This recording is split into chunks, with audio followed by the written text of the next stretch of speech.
BFM Business et Tech Co présente De quoi je me mêle, François Sorel. Et bonjour à toutes et à tous, bienvenue dans ce nouveau numéro de quoi je me mêle, le premier De quoi je me mêle d'ailleurs de l'année 2025. Quel plaisir de vous retrouver.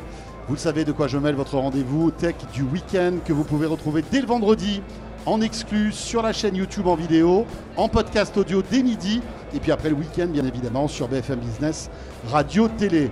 Évidemment, je suis très heureux de vous retrouver, d'autant que ce premier De quoi je me mêle est exceptionnel. Nous sommes au CES de Las Vegas pour cette édition 2025, avec encore une fois un dispositif exceptionnel que nous vous proposons sur BFM Business, mais on aura l'occasion d'en reparler tout à l'heure, ce sera dans notre module bonus. Je vous rappelle aussi que le hashtag DQJMM vous attend si vous voulez réagir à l'actu de quoi je me mêle. Merci d'être là et bienvenue à vous toutes et à vous tous.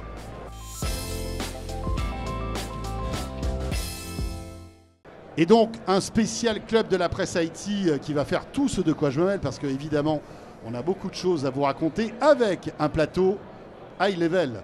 Mélinda Davansoulas est là. Salut Mélinda. Salut François, bonjour messieurs. Tout va bien. Regardez comme Mélinda a l'air fraîche. Oh, c'est incroyable. Non, on a 9 heures de décalage dans les pattes, ça fait 3 jours qu'on court dans tous les sens.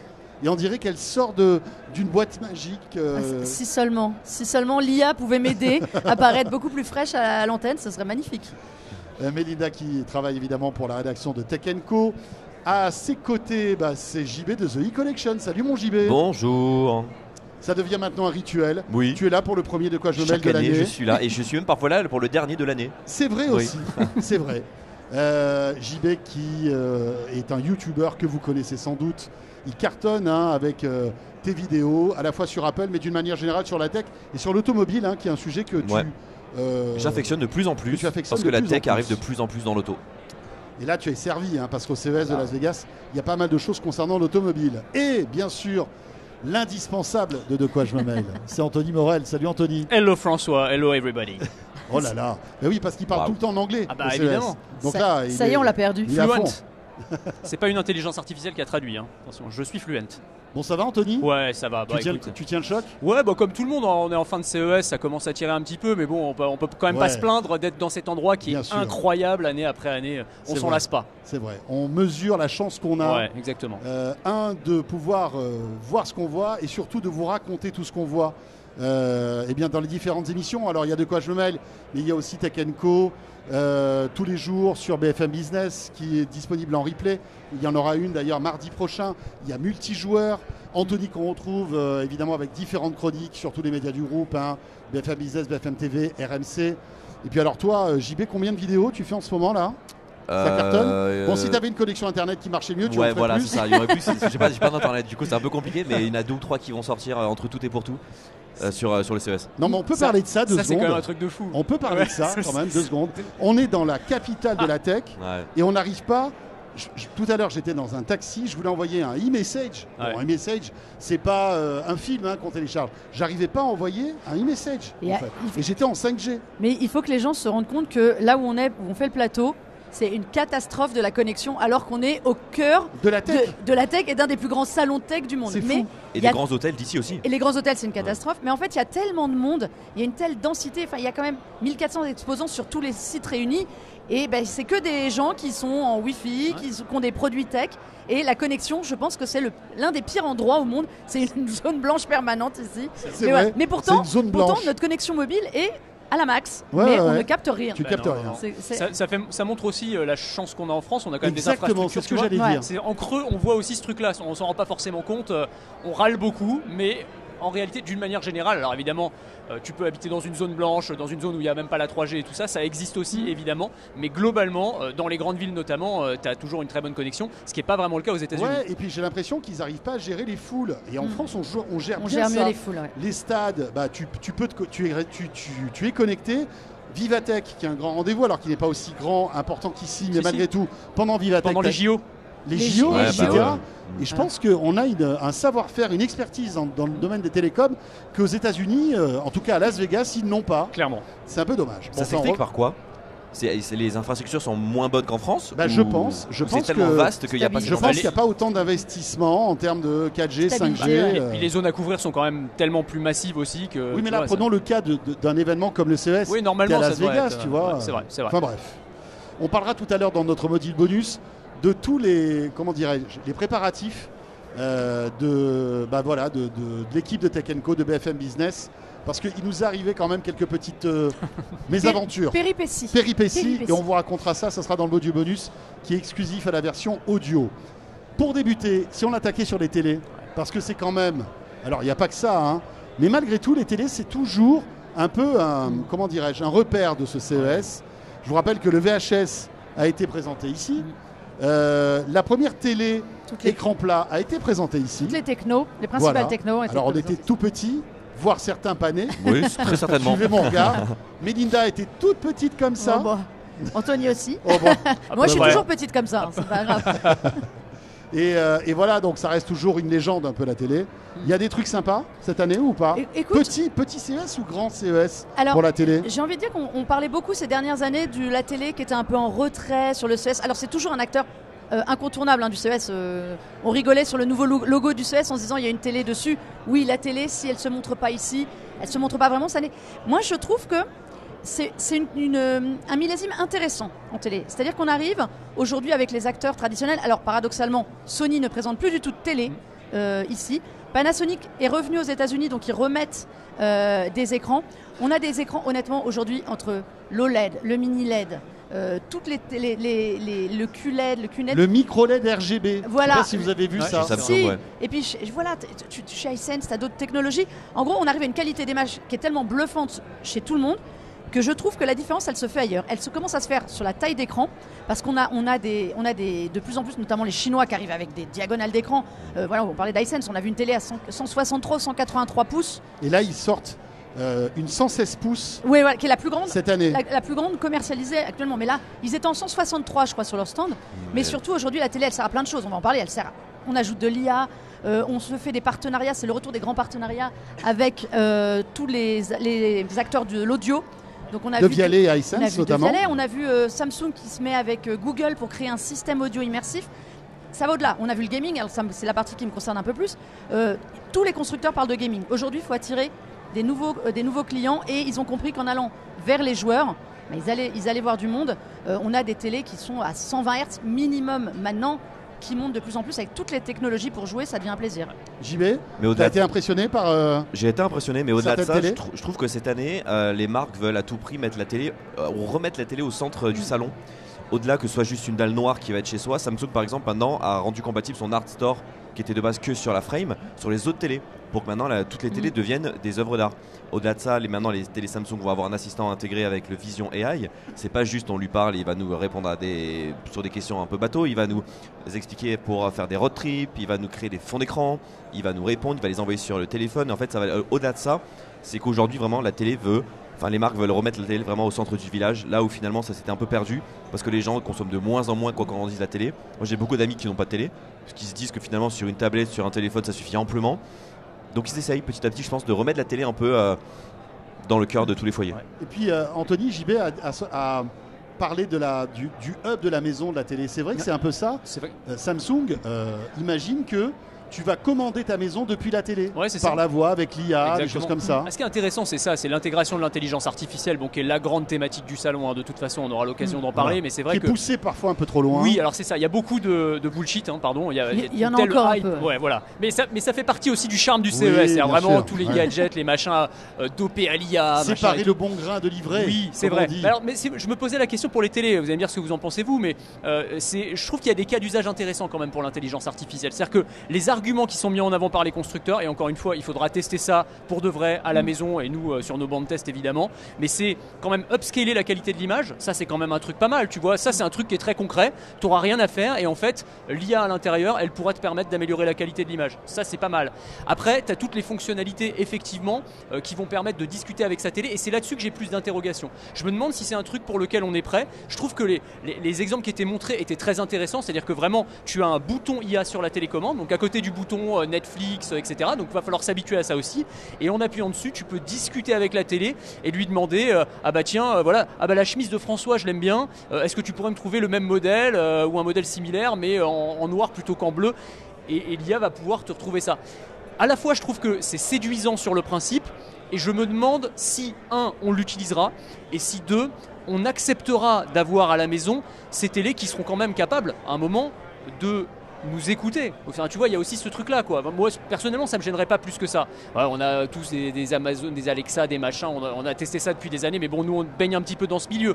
Mais si tu étends ça à la population générale, si on peut dire, est-ce que tu vois, quand tu vas chez le vendeur et qu'il t'explique un peu ces fonctionnalités-là, on va pas se dire, mais attends, mais c'est quoi ce truc-là, la télé? Donc je lui parle, donc ça veut dire qu'elle m'écoute. Est-ce que tu as envie que quand tu es dans ton salon... Enfin, tu vois, il y a aussi cet argument-là. Donc voilà, je trouve que les fonctionnalités proposées sont intéressantes.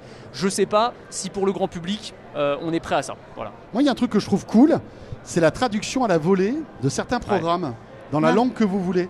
Et c'est intéressant parce que Samsung et LG se sont associés avec Google, je crois bien, pour proposer cette IA. Mais c'est pas en direct. Mais alors c'est ça. C'est que pour les contenus en VOD sur les TV+ et tout ça. Mais alors ce que je comprends pas, c'est qu'ils ont montré ça sur un match de foot. Ils m'ont dit que c'était un match de foot en replay. Ouais, mais alors Ah ouais. Alors oui, je suis d'accord, il y a C'est aucun des petits intérêt. filous. Des petits filous. Mais en fait, c'était un match de foot par exemple qui avait été fait il y a 3 heures au Mexique et puis on l'a pas vu parce qu'on n'était pas là, on le remet pour le regarder. Personne fait ça. François, t'enregistres jamais des matchs de foot pour les regarder le lendemain? Ça t'arrive jamais? Ça arrive, c'est fini. Tout le monde fait ça, franchement. Là, tu casses un peu mon rêve parce que j'imaginais pouvoir me regarder, je sais pas moi, une émission ou une série qui n'est pas encore doublée en français, qui est en anglais par exemple. Et tu as besoin des sous-titres français, paf, t'appuies sur un bouton, tac, ça s'affiche. Je leur ai demandé si on met pause et qu'on reprend une demi-heure après, est-ce que ça va pas prendre en compte justement toute cette IA? Ils m'ont dit bonne question, on va y réfléchir parce que ça peut être intéressant. Mais... Aujourd'hui c'est pas le cas, mais ce serait cool que ça arrive parce que ça permettrait quand même avec peut-être 30 minutes de latence d'enfin avoir cette fonctionnalité qui n'est pas dispo. Mais tu vois, c'est quelque chose que je trouve pas si, je vais pas dire pas impressionnant, mais pas si infaisable que ça. Parce que quand on regarde aujourd'hui des outils pour tous les systèmes de visioconférence ou même ils le quand font on va en direct à la conférence, volée, donc chez Microsoft ou autre, il y a cette IA qui déjà retranscrit en direct, peut traduire en direct. Donc pourquoi est-ce qu'on pourrait pas l'appliquer aux télés, Complètement à l'interface des télés? Et c'est vrai que dans l'IA, il y a beaucoup de choses qui arrivent qui sont intéressantes. L'interface, on a vu l'interface où tu parles à ta télécommande et en gros ça adapte, ça reconnaît ta voix et ça adapte l'interface à tes goûts ou des choses comme ça. Je me dis qu'il y a plein de choses à l'IA qui sont faisables et depuis longtemps, le retravail de l'image, ça existe, les améliorations diverses. Donc l'IA, on l'a dans la télé depuis très très longtemps. Donc aujourd'hui, voilà, c'est sur des petits changements. Lequel va être le premier à le faire alors que c'est une techno qui existe déjà ailleurs? C'est plus l'intégration, à mon avis, qui doit être compliquée parce que la techno, elle existe déjà depuis longtemps. C'est même Microsoft qui arrive dans les télés. Je ne sais plus quel constructeur a passé un accord avec Microsoft. C'est Samsung. C'est Copilot, je crois. Il y a Copilot avec Copilot, ouais. Copilot, c'est l'autre star un peu discrète du salon. Ouais. Parce que, mine de rien, tendance à être un peu dénigré, souvent Copilot. Mais mine de rien, on l'a dans les télés, on l'a dans énormément dans les PC. Depuis l'année dernière déjà, mais on l'a de plus en plus. Copilot, ils sont très très malins. Je crois que dans les voitures aussi. Ça, JB, je te laisse confirmer. Ils sont en train d'être partout aussi. Hein. C'est l'IA de Microsoft. Ils font moins de bruit que d'autres IA, mais ils sont quand même là. Et alors Copilot, c'est vraiment des copilotes dans la voiture ou Bon. Facile. Celle-là, il fallait la faire, comme ça, elle est faite. Donc, en matière de télé, taille plus grande, on l'a dit, l'IA qui arrive. Est-ce qu'il y a d'autres choses dans la télé? Il y avait le retour de la télé transparente, on les avait vus l'an dernier déjà. Maintenant elles sortent. Voilà, maintenant elles sortent commercialement. Pas mal LG, hein. Sortez votre chéquier surtout. Chez LG, ouais. Alors, ils ont un stand avec un écran avec plein de télé qui tournent transparentes. C'est vrai que c'est Mais même très celles de Samsung impressionnant. sont très très belles. Elles sont très belles. Ils ont mis dans des enceintes, ils ont mis dans plein de formats différents et ça donne envie. Ouais. On se dit demain, ça peut être très joli dans un intérieur d'avoir une enceinte sur pied avec un écran transparent qui projette, enfin qui met directement une pochette d'album visuelle. Et surtout quand tu l'opacifies, vraiment la qualité d'image est vraiment pas mal, quoi. Tu vois, parce que c'est ça qui est aussi. Moi, c'était mon interrogation. Tu vois, quand je voyais un télé transparent, ok, mais si tu as une image qui toute fadasse, qui flotte, c'est pas vide. incroyable, quoi. Et là, sur ce qu'on a vu, c'est quand même pas mal. Voilà, c'est quand même pas mal. Ouais, LG a présenté justement une télé qui est transparente et qui devient un meuble, enfin une œuvre de déco. C'est la OLED T, voilà. Ouais. C'est ça. Mais moi, je suis toujours sceptique en fait. Alors, au-delà du prix qui, de toute façon, ne laisse pas 60 000 place au aucun scepticisme. Combien de pouces Quelle taille? Oh, je ne sais plus, 77, mais déjà, j'ai vu le prix, je me suis arrêté là. 60 000 Je sais plus. 60 000, c'est 60 000 pour 77 pouces, je crois. Ah oui, c'est ça. Mais c'est juste, ok, c'est bien. L'intérêt d'une télé transparente, en fait, quel est l'intérêt? Qu'elle se fonde dans ton décor. Oui, c'est ça. Si tu la mets, par exemple, tu as une énorme baie vitrée et que tu veux la mettre devant en te disant comme ça, je la vois pas. Mais est-ce que quand tu l'allumes, si derrière tu as une source de lumière forte de l'extérieur qui arrive, est-ce que tu vois quelque chose? Parce qu'à chaque fois, on nous le met face à un mur. Alors, LG, prenez l'exemple d'une séparation d'une pièce, par exemple, qui serait transparente comme une verrière un dressing, quand elle est éteinte. et tu appuies et ça se transforme en télé. Mais je pense que tu peux pas le mettre partout. Mais bon, à quand même. 60 000 € la verrière. Mais vous pensez pas que c'est beaucoup plus pour c'est pas donné, milieu quoi. professionnel que le milieu chez Si, je soi? pense que c'est surtout professionnel. Tu Moi, imagines je l'ai les vu là en arrêts de bus, démonstration chez Les Nvidia. vitrines dans les magasins, ça prend tout son sens. Chez Non, soi, mais il n'y a pas besoin. imaginez demain une télé qui est posée sur un mur et qui est transparente. Mais ouais. Ça sera moins gênant qu'une télé noire. On est d'accord. Non, mais ça c'est clair. Donc là, peut-être que demain, avec les baisses de prix, les innovations, en tout cas l'amélioration technologique, on arrivera à quelque chose. Pour moi, il y a un côté aussi, et c'est le retour de la télé statutaire aussi, tu vois. C'est vraiment le truc, c'est un marqueur social. Genre, le mec qui a une télé transparente chez lui, comme tu sais, au moment où il nous sortait les télés incurvables, le truc, ça sert absolument à rien en réalité, mais t'avais ta télé, tu montrais à tes copains, et regarde ce que je peux faire avec ma télé. Show, quoi. Voilà, tu faisais le show à l'apéro, et après, en réalité, ça n'avait pas une valeur ajoutée extraordinaire par rapport à un écran normal, quoi, si tu veux. Non, mais c'est ça, tu disais quoi? Les télés enroulables, c'en est où? Enroulable, oui, aussi, exactement pareil. Là, on en a vu un peu. Si, chez Hisense, il y en avait encore une. Elle présentait l'année dernière et avant, mais mais là. Non, mais il y en a plus, mais ça, on passe à autre chose. mais c'est un truc, voilà, en tout cas, pour moi, c'est un marqueur social. Comme la télé a longtemps été un marqueur social. C'était, voilà, fallait avoir la plus grande, la plus belle télé. Oui, c'est vrai. Et maintenant, c'est vrai que c'est un marqueur social, mais il faut qu'elle soit discrète, il faut qu'elle se cache. Élégante et tout. Élégante, la plus discrète possible dans ton salon. La plus fine. Bon, et tout. voilà, et ça, je suis assez d'accord avec Mélinda, je suis pas convaincu de la valeur ajoutée que ça peut avoir. En revanche, pour l'intelligence artificielle, je pense qu'il y a des cas intéressants. Ça, on verra, mais je pense qu'on va en voir beaucoup plus. Juste un petit cocorico, on l'a évoqué brièvement, mais peut-être y revenir, c'est le partenariat entre Hisense et Devialet. C'est plutôt cool pour une boîte qui n'est pas forcément en super forme en ce moment, Devialet. Et le fait qu'ils signent avec un grand constructeur chinois, ça va leur faire du bien, ça va leur donner de l'oxygène. Absolument. Et visiblement, c'est un partenariat qui peut aller loin parce que dès 2026, ils vont fabriquer les haut-parleurs des télé Hisense. Okay. Donc ça risque d'être pas mal. Je pense que tout le monde y est gagnant dans ce partenariat. Devialet pour se refaire une santé et Hisense pour profiter de l'image un peu très premium de Devialet. Après, Devialet c'était déjà associé à Free, je crois. Oui. Avec plein d'autres marques. Bien sûr, avec Huawei. Ah ouais, ça n'a pas non aussi. plus été hyper fructueux. Non. Non, mais là c'est peut-être le plus logique et rationnel. C'est ce que leur avait reproché d'ailleurs, qu'ils avaient cassé un petit peu l'image de son d'exception qu'ils avaient mis en place avec leur comment s'appelaient ces enceintes blanches là, vous savez. Les fantômes, ouais. Les fantômes, voilà. Ouais. Voilà pour la télé. Qu'est-ce qu'on peut dire aussi? Tiens, par exemple, alors des lunettes. Est-ce qu'on a vu des lunettes partout? Il y en avait pas mal. Il y en avait pas mal. Il y en avait pas mal. Essilor Luxottica, gros stand. Ah oui, et très gros succès. Il Voilà, désemplit pas le stand. Là, j'y étais 5 minutes avant l'émission. Il y a beaucoup de monde et à la fois sur la partie Ray-Ban Meta où vraiment tout le monde est attiré, bon ça c'est logique, et aussi sur la partie, alors moi c'est celle qui m'a le plus intéressé d'ailleurs, Nuance Audio, c'est-à-dire ils ont mis au point des lunettes avec une aide auditive intégrée.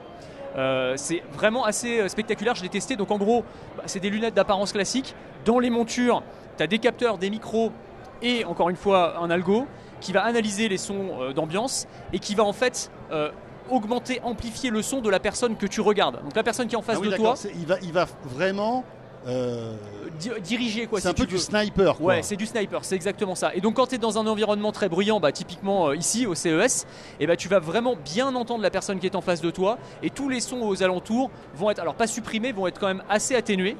J'ai trouvé ça vraiment pas mal. Alors le son de la voix de la personne, elle est un tout petit peu altérée. Moi j'ai trouvé un petit peu métallique. Donc bon, c'est pas parfait, mais tu vois, pour des personnes qui ont des problèmes de problèmes auditifs, alors léger, c'est pas pour quelqu'un qui est sourd comme un pot, là c'est pas possible, mais pour quelqu'un qui a un problème un peu léger, ça va te permettre en fait d'avoir une alternative aux aides auditives qui en général coûtent cher, qui en général sont assez disgracieuses, même si c'est plus discret qu'il y a quelques années. Et donc là tu as juste la technologie, en gros les lunettes elles te permettent de mieux voir et aussi de mieux entendre. Donc c'est un peu l'effet, et c'est des lunettes qui ressemblent à des lunettes, c'est pas des gros trucs horribles. Non. Franchement, si on te le dit pas, tu fais pas la différence, tu vois. C'est des grosses montures quand même, mais c'est comme des gens portent des grosses montures quoi, tu vois, c'est pas du tout choquant. Donc ça j'ai trouvé ça très intéressant. Et ça fait partie de cette galaxie de super pouvoirs qu'on donne aux lunettes. Il y en avait un peu partout sur le salon. Moi je pense que vraiment les lunettes ça va être l'objet tech de 2025. On va y avoir droit à toutes les sauces avec des applications plus ou moins intéressantes, plus ou moins gadgets. Mais celle-ci pour moi elle a vraiment du sens. Tu y crois toi JB aux lunettes? Plus les lunettes que les masques de réalité augmentée virtuelle XR. Ouais. Je pense. Parce qu'on n'en voit pas là, il n'y en a pas des masques très VR. Il y en a très peu, mais je pense que le succès des Ray-Ban de Meta, les murmures du projet Orion de Meta qui est aussi. la future génération Qui est la future, des lunettes Meta. Parce que le vrai débat aujourd'hui, c'est on a compris que les lunettes, c'était l'objet qui allait être le plus simple pour ajouter de la techno dessus. Donc il y a de la techno de correction, donc là pour les aides auditives, de l'aide pour la vue, mais après qu'est-ce qu'on fait? Est-ce qu'on met de l'IA ou est-ce qu'on s'en sert comme écran? C'est ça le vrai débat, il est là-dessus, parce que personne n'arrive à faire les deux, il n'y a pas assez de place quand même. Donc il faut choisir si vous mettez de l'IA à la façon des Ray-Ban ou pour en faire un écran de visionnage, et là on est plus proche du divertissement et des masques et des casques là-dessus. Donc c'est ça qui est intéressant, c'est qu'on voit vraiment qu'il y a deux catégories ici qui se séparent, le côté utile IA santé et le côté divertissement. Ouais. Le premier qui arrive à faire les deux, il sera le roi du pétrole, mais clair. Je ne sais pas à quoi ressembleront les lunettes. Moi je suis un peu déçu, je m'attendais à ce que Samsung nous montre quelque chose. Mais ils ont une conférence en fin de mois. Ouais. Je te rappelle, pourquoi veux-tu ils auraient pu faire, mais ils auraient pu faire comme, je suis d'accord avec François sur le fait qu'ils auraient pu faire comme l'an dernier avec la bague, tu sais, juste une petite image. Mais c'était rien de ça, c'était à la conférence, c'était pas ici. C'était pas au CES? Non, c'était au Unpack de fin janvier. Ah bah alors, mais à coup pas, autant pour moi. Après, mais c'était après. Autant pour moi. Ok. Ça va pas tarder leurs lunettes Samsung, non? Ça n'a pas tardé. Ça n'a pas tardé, ils vont annoncer quelque chose. Au-delà de leurs lunettes, c'est qu'ils ont présenté. Ils ont même un masque VR, je crois. Avec Google, ils ont présenté un masque casque VR. Reality Mix, qui devrait sortir cette année pour concurrencer Apple Vision Pro. Non, ça va suivre. C'est un marché un peu compliqué, le marché des casques de réalité virtuelle ou réalité mixte. Donc je pense que se concentrer sur les lunettes avec l'évolution des technologies est quelque chose d'aujourd'hui beaucoup plus pertinent. Et sur la partie réalité augmentée pour les lunettes, c'est pas encore tout à fait prêt. Enfin, moi j'étais sur le stand de X-Reel qui en présentait là de l'autre côté du salon. Et c'est vrai que alors ça s'améliore, vraiment c'est mieux, la qualité d'image est meilleure, il y a moins de lag, mais ça ressemble encore, enfin c'est quand même très encombrant, tu le vois en fait, enfin, tu vois que c'est pas des lunettes normales, tu te demandes ce que c'est, et donc voilà, je pense que ça va s'améliorer. Dans 1, 2, 3 ans, on y sera. Mais sur la partie AR, ça va prendre peut-être un petit peu plus de temps que sur les fonctionnalités IA, où effectivement, là pour le coup, ça y est, ça roule. Tu vois. Enfin, je veux dire, vraiment, quand tu vois l'intérêt que les Meta Ray-Ban ont, c'est très très clair. D'ailleurs, l'IA de Meta arrive en France là dans les prochaines semaines. Ouais, normalement, elle est déjà opérationnelle. Ça commence à arriver, mais c'est en train d'arriver vraiment en France avec tout ce qui est disponible d'ici aux US. C'est-à-dire que c'est disponible déjà en anglais, je crois, en France, et ça va arriver en français dans les semaines qui viennent. Mais pas avec toutes les, on n'aura pas toutes les fonctionnalités. Tiens, on parlait de Samsung tout à l'heure, on a oublié de parler de ce petit robot rigolo comme tout. Bali. Oui, qu'on a revu, mais qui n'est toujours pas sorti nulle part. Mais alors, il sort enfin. Mais il arrive avec d'autres fonctions. Il sort cette année. Ouais, il arrive aux États-Unis. On m'a dit que ça sortait premier semestre aux États-Unis, en Corée.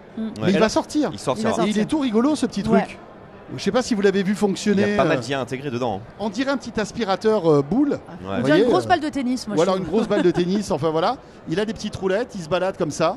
Il a un petit projecteur. Il entend. Il a un haut-parleur. Et il vous voit.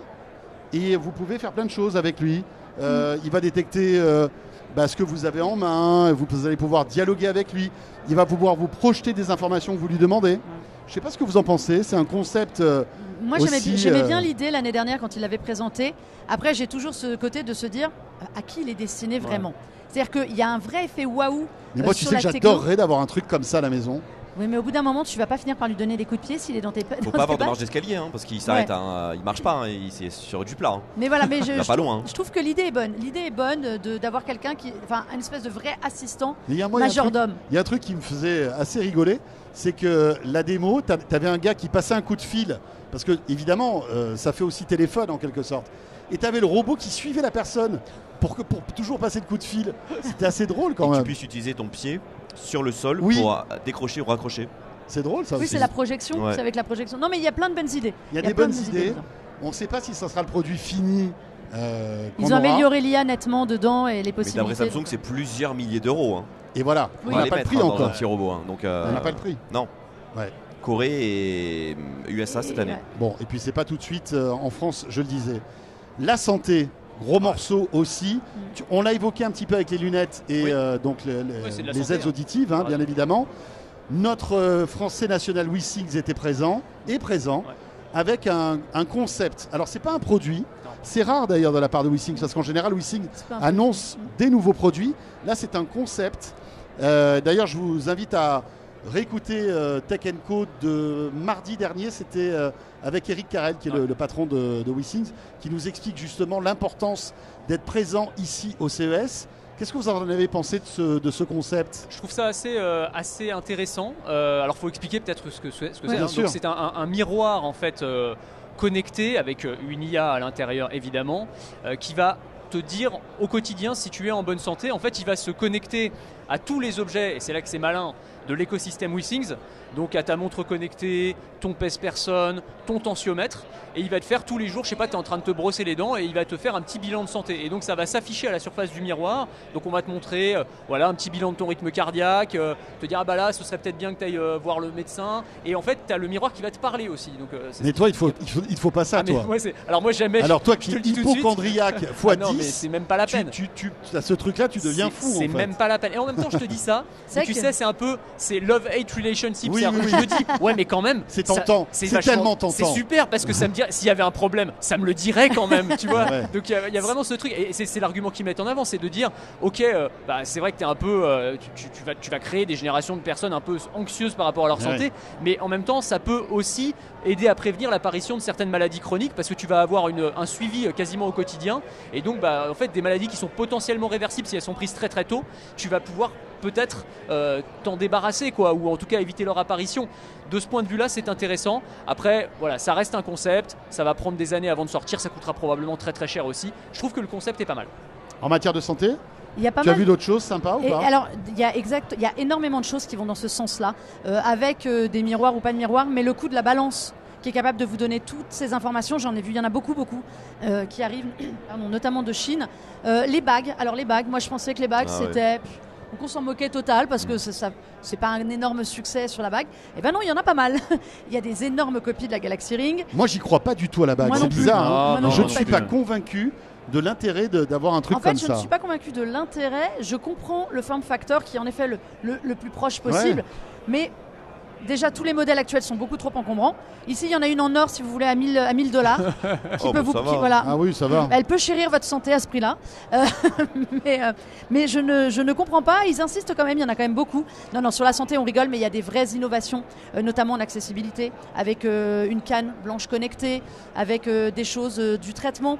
Il y a Mover, qui est une start-up française ici, qui va traiter tout ce qui est autisme, anxiété et tout, avec un casque. On parlait qu'il y avait très peu de casques. Il y a beaucoup d'expériences en réalité virtuelle pour soigner des maladies. Puis moi, j'ai un Ouais. petit coup de cœur pour mon petit chien que j'avais vu, qu'on vous a montré, Ah oui. de l'Unveil, qui est là aussi pour aider les personnes atteintes de démence, qui est bluffant, je trouve, de réalisme Hyper et de mignon, réactivité. Il s'appelle Tomboat, qui est hyper mignon, voilà, qui coûte affreusement cher aussi, comme beaucoup de choses, mais c'est parce qu'il a une certification médicale.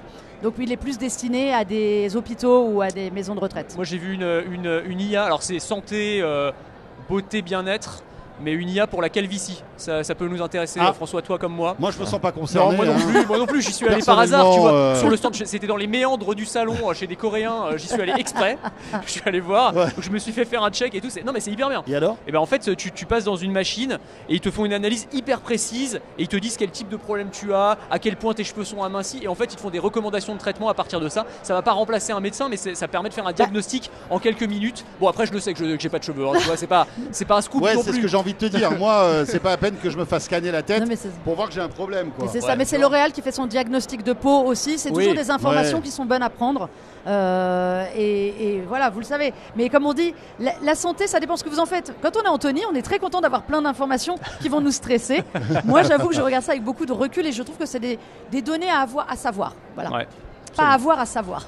Bon, on fait un petit break, les amis. Toujours au CES de Las Vegas. On est à l'Eureka Park.